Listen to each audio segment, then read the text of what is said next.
গয়র মুনসারিফ সহজে চেনার উপায় কিছু আলামত আমরা এখানে এনেছি। এটা হলো গয়র মুনসারিফটি হওয়ার জন্য গোলতা যুক্ত নাম হলে গয়র মুনসারিফ হবে।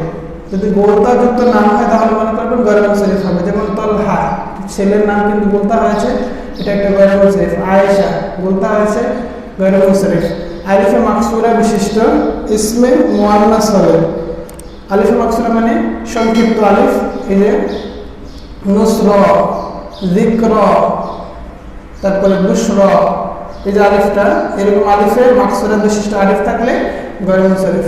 তারপরে আফআলের ওজনে সিফাতে মুশাব্বাহ বা ইসমে তাফজিল হলে এবং যদি সেটা নাম হয় তাহলে গয়র মুনসারিফ হবে। যেমন আকবর, এটা আফআলের ওজনে এসেছে এবং আফদলের ওজনে এসেছে। অনুরূপভাবে আহমদ, এবং সেটা নাম হতে হবে, আকবরের জন্য নাম।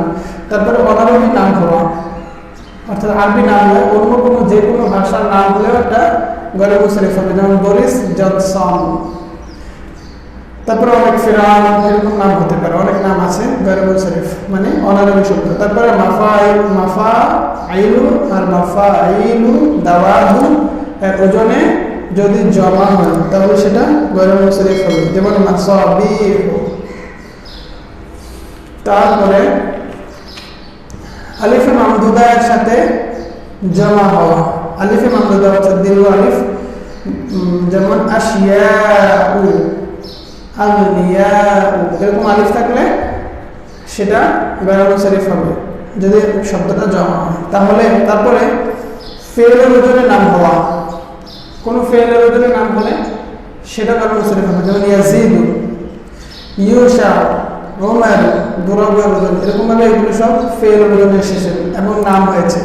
তারপরে জিবরাইল, মিকাইল, তারপর আজরাইল, ইসরাফিল, হারুত, মারুত এবং রিদওয়ান, এই ফেরেশতাদের নাম সবসময় গয়র মুনসারিফ হবে। এই ফেরেশতাগুলো, এই কয়েকজন ফেরেশতার নাম মুখস্থ করে নেবেন। তারপর মহিলাদের একক নাম হলে গয়র মুনসারিফ হয়, যেমন মারিয়ামা, নাজমা, তারপরে সালেহ, হুদ, মুহাম্মদ, শুআইব, নূহ, লূত, শীত, উযাইর, এই সাতজন নবীর নাম ব্যতীত বাকি সব নবীর নাম গয়র মুনসারিফ হয়। তাহলে এই সাতজন নবীর নাম রাখলে বাকি নবীদের নাম রাখার দরকার নেই, সেই নবীদের নামগুলো হবে গয়র মুনসারিফ। ইব্রাহিম। তারপর অতিরিক্ত আলিফ নুন হওয়া, অতিরিক্ত কোন শব্দ শেষে আলিফ নুন হলে এবং নাম হলে সেটা গয়র মুনসারিফ হবে। যেমন ইমরান, উসমান। তাহলে এই আলামতগুলো মনে রাখলে আশা